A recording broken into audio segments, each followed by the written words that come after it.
Bakas sa mukha ang ngiti ng mga benepisyaryo ng isang community outreach program ng mga tauhan ng Bacolod City Mobile Force Company sa mga residente sa Bacolod City. Yan ang ulat ni Patrolwoman Andrea Dominic De Palubos. Nagsagawa ang mga kapulisan ng Bacolod City Mobile Force Company ng isang outreach program na may temang Grasya para kay Mama sa Sitio Kalubihan, Barangay Vista Alegre, Bacolod City, hapon ng ika-8 ng Marso taong kasalukuyan.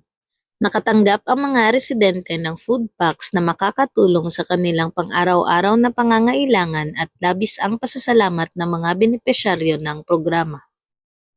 Ang aktibidad ng Bacolod City Police Mobile Force Company ay nagpapakita ng pagmamalasakit at pagmamahal sa komunidad para mapanatili ang magandang ugnayan ng kapulisan at mamamayan tungo sa mas ligtas na bagong Pilipinas. Mula dito sa Negros Occidental Provincial Police Office 6, ako ang inyong PNN correspondent, Patrolwoman Andrea Dominic De Palubos, alagad ng batas, tagataguyod ng Balitang Pulis.